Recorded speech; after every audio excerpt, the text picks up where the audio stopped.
반갑습니다. 최경원 목사드립니다. 목사드립니다. 네, 목사님 한 주간 평안하셨나요? 네, 편안했습니다. 코로나19 발생한 지가 벌써 3년째로 접어드네요.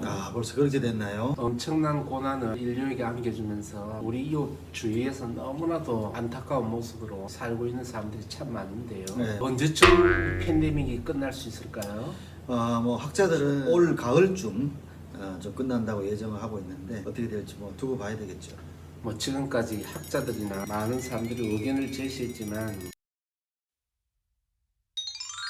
단연 패스트가 아니겠나 생각합니다. 단연 패스트. 네. 중세 때 발행했던 이 패스트를 통해서 당시 유럽 인구의 3분의 1이 1억 명 그렇죠. 자체가 이제 사망했다 그러는데요. 야, 이건 대책 없는 병입니다. 패스트가 왜 생기는 거죠? 패스트에 감염된 벼룩이 쥐나 사람을 통해서 전염되는 것들, 이걸 패스트라고 말하죠. 쥐를 숙주로 삼아서 무서운 살상력을 가진 많은 사람을 감염시키고 이제 죽음으로 몰아가는 아주 무서운 병인데요. 맞아요. 그래서 오늘 이 시대와 공감하기 위해서 선택한 책은 알베르 까뮈의 패스트라는 책인데요. 이 시대와 상당히 공감이 되죠. 그렇죠. 이제 관심도 없었을 패스트가 지금 현대 상황과 가장 유사한 관점에서 이 책이 쓰여지고 이제 도전을 주고 있는데, 이 패스트의 작가 알베르 까뮈는 어떤 사람이죠, 목사님? 프랑스의 작가 노벨 문학상을 수상한 경력이 있죠. 이 패스트는 어디서부터 시작되는 이야기인가요? 알제리 이 북부 지방에 있는 오랑이라는 자기가 태어났던 이제 동네 이름이 오랑인데 그렇죠. 실제화시켜서 이 소설이 이제 전개하는 걸 볼 수가 있습니다. 허구라고 생각되지만 현실적이고 어떤 이야기를 통해서 세밀하게 드러내는 이런 모습을 봅니다. 맞습니다. 이런 시도가 오늘 우리가 당하고 있는 코로나와 이제 연결되어서 우리들에게 더 큰 공감을 자아내고 있다 이렇게 생각하는데요. 패스트라는 소설에 대해서 좀 더 부언의 설명을 해주시겠습니까? 네, 그 오랑시에서 창궐하기 시작했던 이 패스트를 통해서 사람들이 어떤 희망을 갖게 되고 얼마만큼의 이제 팬데믹을 통해 사회가 혼란 속에 빠져들어가면서 희망을 찾아가는 과정을 설명하고 있거든요. 지금 우리 코로나19와 너무 흡사한 점이 많은 거죠. 이 까미가 이 책을 34세 때 시작했다 그러잖아요. 네네. 7년 동안 쓴 소설인데 맞아요. 장편 소설이죠. 네. 그래서 이 책 프랑스어로 된 책으로만 500만 부가 팔렸다. 대단하죠. 전 세적으로 그죠. 여러 언어로 했다고 생각할 때 상상을 초월한 예측하게 된 노벨 문학상을 받은 3년 후에 맞습니다. 교통사고로 사망을 하는데, 맞습니다. 그래서 이 까미는 이 책을 통해서 네. 말하고자 하는 게 뭘까요? 인류의 희망을 좀 이야기하고 있는 거죠. 음. 어떤 팬데믹에 대항한 사람들의 희망, 사람들의 연대와 협동, 맞습니다. 그걸 통해서 내는 과정들, 내는 것들을 설명하고 있는 거죠. 그래서 팬데믹도 인간의 어떤 열심과 성실함으로 이제 이겨낼 수 있다. 까미가 프랑스 공산당 출신이잖아요. 맞습니다. 사회주의 인간의 출신이죠. 연대, 네. 인간의 어떤 힘과 능력을 신뢰하는 과정에서 하나 빠진 것이 뭘까요? 하나님에 대한 신앙 부분에 대해서 아주 하나님이라는 이제 관점 자체가 이제 전무하는 그렇죠. 모든 불행을 인간의 힘으로 극복해 보겠다. 네. 이런 이야기가 참 많이 나오는데요. 네. 패스트가 이 소설에서는 어떻게 시작이 되죠? 리웨라고 하는 의사 그 병원에서 쥐가 죽게 되었고 그 당시 수의 미셸이라고 하는 사람에게 항의를 합니다. 병원에 왜 쥐가 있냐? 그러니까 우리 병원은 쥐가 없어요. 이렇게 단언합니다. 수위 미션은 그렇게 항변했지만 네. 이 사건에 대해서 의사였던 이에는 네. 아주 이제 지적인 관찰력을 가지고 사태를 추이하게 되는 거죠. 결국 이제 쥐가 발견되고 이제 그 일로 통해서 이제 패스트가 점점점 퍼져나가는 거죠. 안타까운 거는 30여 명의 사망자가 나왔어야 도시 폐쇄 결정을 내리는데 네, 그 초기 시장의 입지를 그렇죠. 생각해서 초기 대응을 실패한 모습이 오늘 우리나라의 현실과 너무 아주 흡사해 흡사해 보입니다. 역병은 초기 대응이 가장 중요한 거죠. 골든타임 놓치게 되면 방법이 없는 거죠. 어느 세상에서든지 자기 입지를 가지고 사태를 왜곡해서 무마하려는 이런 사람들이 다 있는 거죠. 맞습니다. 우리나라도 네. 예의가 없어서 그 때문에 우리가 더 큰 곤란을 겪고 있는 거죠. 병은 수위의 죽음으로 시작해서 이 네. 죽음이 파급적으로 엄청난 어떤 영향력을 미치죠. 맞습니다. 네. 점점점 이제 확장되어 나가면서 처음에는 쥐로부터 시작했다가 쥐가 사라지면서 이제 사람이 죽어나가기 시작하는 거죠. 거리에서는 쥐가 죽고 집에서는 사람이 죽고 말 그대로 이제 아비규환의 상태가 되는 것을 볼 수 있습니다. 네, 오통시에 있는 저 하수 시냇물 시냇가가 쥐의 사체로 뒤덮이고 핏물이 흘러가기 시작합니다. 목사님 그 패스트의 정상은 첫째는 이제 고열이 나기 시작하고 고열이 나고 네, 붉은 반점이 생기면서 몸이 붓고 네, 이제 고열이 지속되게 되면 정신 착란이 시작되게 되는 거죠. 그 고통이 보통 패스트에 감염 후 하루나 이틀 후에 사망하거든요. 그러니까 하루 이틀 사이에 모든 병 증상이 다 일어난다고 보면 되는 거죠. 그래서 인간의 노력으로 이제 백신을 만들어 이제 주의 사했지만 이제 오통방사의 아들이 사망하게 되는 거죠. 네네, 그 혈청을 맞고 이제 그 자리에서 이제 죽게 되는 거죠. 인간의 어떤 노력의 허무함 이제 이것이 보이는 거죠. 맞습니다. 그럼에도 불구하고 이제 사람들은 소망을 가지는데 그 맞습니다. 첫째가 빨리 백신이 만들어지거나 아니면 이 도시를 탈출하는 거죠. 맞습니다. 이 두 가지 소망을 갖는데 네네. 정말 안타까운 것은 하나님을 찾고 갈망하는 이런 모습은 너무나도 이제 없어 보인다. 그렇죠. 그러니까 눈앞에 보이는 현상을 실행으로 해결해 보고자 하는 인본주의적 어떤 시각, 그렇죠. 이것은 협동과 연대의 모습 미화하는 이런 모습을 보입니다. 그렇죠. 여기서 이 고난과 팬데믹에 대한 다양한 군상들이 이제 등장을 하는데요. 맞습니다. 목사님 이 네. 소설의 주요 등장 인물에 대해서 잠깐 소개해 주시죠. 네, 먼저 의사 리웨가 나오게 되고 직감적인 어떤 패스트를 이제 발견하고 시에 통보하는 직접 호기심을 가지고 관찰을 해서 사건의 문제의 추이를 이제 파헤치는 이제 주인공이죠. 그렇죠. 맞습니다. 그리고 이제 랑베르라고 하는 이제 파견된 이제 기자가 있었죠. 우연히 그 도시에 왔다가 맞습니다. 이제 팬데믹으로 도시가 봉쇄되면서 고립된 사람이 된. 자기 고향에 사랑하는 연인이 있는데 그렇죠.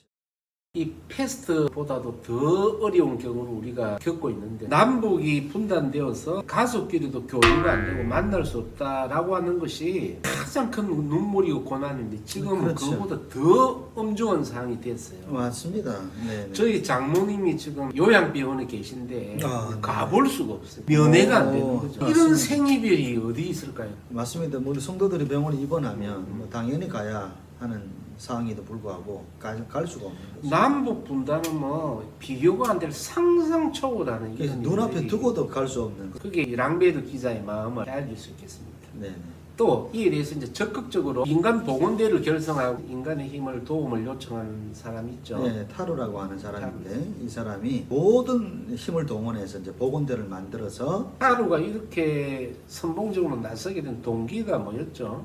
그 아버지 판사가 사형을 선도하는데에서 충격을 받았습니다. 그리고 나서 자기는 집을 나오게 되는 거죠. 그다음 이제 신부가 네. 나오죠, 그죠? 네, 하나님의 맞습니다. 입장을 대변하는 파를로 신부가 나오죠. 예수의 신부예요. 네네. 어떤 메시지를 전하죠, 이 파넬로 신부는? 뭐 죄와 심판을 선포하다가 나중에는 인간의 연대에 좀 파묻혀서 인간의 연대를 더 의존하는 메시지를 전하게 됐습니다. 소신껏 있게 이제 이 재난에 대한 어떤 원인과 해법이 하나님께 있다고 이제 외치지만 네. 점점 신앙의 상태가 애매모호해져서 결국은 이제 보건대를 지지하는 이제 말을 남기고 이제 사망을 하게 되는데요. 오히려 이 신부를 통해서 신앙의 어떤 무기력함과 하나님의 존재에 대한 더욱더 이제 왜곡을 가져올 수 있는 그런 캐릭터로 이 신부가 사용되고 있다는 점에서 좀 많이 안타깝습니다. 그리고 제일 먼저 죽은 수이였던 뮤셸은 네네. 이 엄중한 문제에 대해서 진정한 은인에 대한 이해가 없이 그러니까 그렇죠. 삶에 대한 자기 반성이 없이 그냥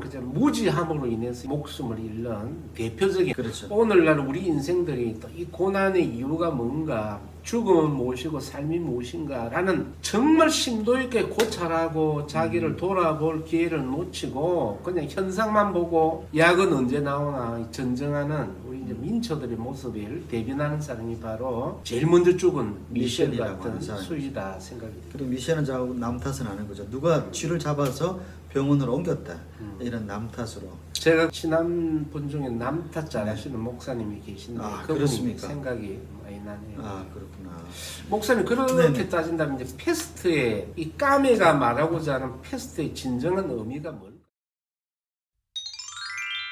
2차 대전 음. 그 전쟁의 폐해 네. 이걸 이제 패스트를 통해서 말하고 싶어 한 거죠. 네. 전쟁이 뭐예요? 불행을 주고 고립을 시키고 단절시키고 인류가 만들어낸 어떤 전쟁이라든지 이제 재난 맞습니다. 이런 부분들이 패스트로 은유법적으로 우회적으로 그렇죠. 이야기를 했고 물론 패스트 자체의 이야기도 되겠지만 수많은 제약들 이제 부조리 맞습니다. 이런 것을 이제 네. 이야기하고요. 또 하나는 인간의 재성을 말하는 거죠. 죄성 네. 인간의 인간 자체가 가지고 있는 이제 패스트의 어떤 모습들 맞습니다. 어떤 게 있죠 그런 게? 뭐 죄로 인하여서 죄 파생되는 원초적인 죄 그렇죠. 있고 뭐 가치관, 오만, 편견, 뭐 이런 것들이 정치 패스트가- 성향들 그죠? 그렇죠. 특히 뭐 좌익이나 우익 극으로 극자로 가는 사람들 보면요 자기는 굉장히 소신이라고 이야기를 하지만 그것 때문에 얼마나 많은 사람을 단절시키고 불행으로 엮어가는가. 자기는 이제 소신이라고 하지만 그 자체가 그 사람의 패스트다. 얼마나 많은 사람이 이제 고통으로 몰아가는가. 이런 이제 편견들 그렇죠. 정치적 성향들 개인적으로는 죄의 문제들이 맞습니다. 우리에게 여전히 있다는 거예요. 목사님이 이제 자신을 돌아볼 때 목사님의 패스트는 뭐라고 생각됩니까? 뭐 저는 전혀 그렇게 생각하지 않았는데 이제 삶을 살아다 보니까 탓이 나의 패스트구나 이런 생각이 좀 들었습니다. 여러분 어떻게 생각하십니까? 그렇게 생각을 하시겠죠. 제가 겪어본 목사님 중에서 가장 이제 남 탓을 잘하는 참 신실하고 훌륭한 분인데 네. 남 탓을 잘하시더라고요. 아 그렇구나. 그 저희 패스트는 뭘까요? 없는 걸로 이제 이야기가 됐습니다.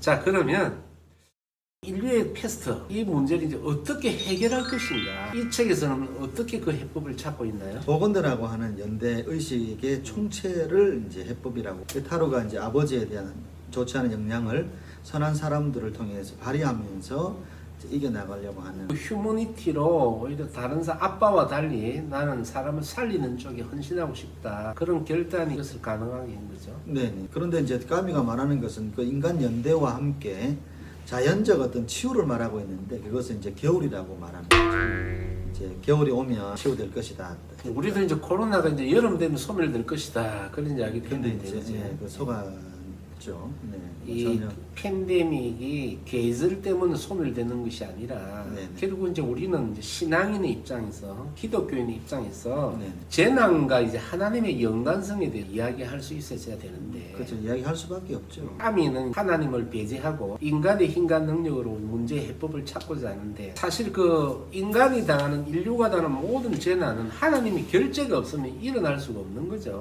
아이고 뭐 참새 한 마리도 하나님의 허락이 결제 있어야 없으면 떨어질 수 없다고 말씀하셨고 또 온역이라든지 모든 질병은 하나님의 주권과 관련되어 있다. 그렇죠. 이건 신학적으로 말하면 허용적 은혜라고 말하는 거죠. 그래서 이제 참새 한 마리도 그냥 떨어지지 않는데 수십 수만 명, 뭐 1억이 죽는 사건에 대해서 이제 하나님이 관련이 없을 수가 없는 거죠. 그런데 맞아요. 인간은 끝까지 하나님을 배제하고 인정하려 들지 않고 문제를 자기 자신으로 해서 찾지 않고 자기 자신의 힘과 능력으로 바벨탑을 쌓는 거죠. 하나님 없는 어떤 안정, 하나님 없는 평화, 하나님 없는 해법. 해법을 이제 찾고자 하는 것이 까미에서 이제 말해주고 나는 이제 본질이라 할 수 있죠. 네네.